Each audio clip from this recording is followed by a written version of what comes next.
अस्सलाम वालेकुम। अभी डे 2 है। अभी नानी के घर से जा रहे हैं दोबारा अपने घर। तो अभी रेडी हो चुके हैं, बस अबू आता ही होगा लेने। तो अबू आ गया था तो अब बैठ के अब जा रहे हैं अपने घर। तो अभी तो ये देख सकते हैं मोर, ये भी आया था, मैंने आपको दिखाया, ये भी हमारा मोर है। तो अभी मैं मेडिसिन खा रहा हूँ, कुछ तबीयत मेरी ख़राब थी तो अपनी मेडिसिन ले रहा हूँ।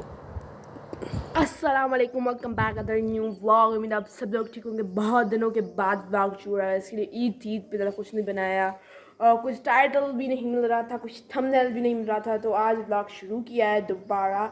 तो आज दोपहर से व्लॉग शुरू हुआ है। ये आज की मौसम और सूरत हाल है तो बन रही है। स्टे ट्यून, पूरे व्लॉग में एंड तक देखिए। तो अभी लाइट नहीं थी तो भी बहुत दिन मेरी तबीयत ख़राब रही, फिर तबीयत ठीक हुई तो हम फिर गए घूमने। थोड़ा ईद पे कहीं गए नहीं थे, सिर्फ नानी के घर गए थे। तो आज गए घूमने।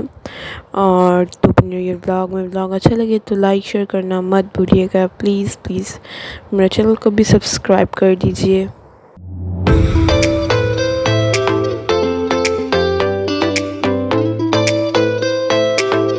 तो यही था आज का व्लॉग। उम्मीद अच्छा लगा तो लाइक शेयर कर दिएगा। ये हमारा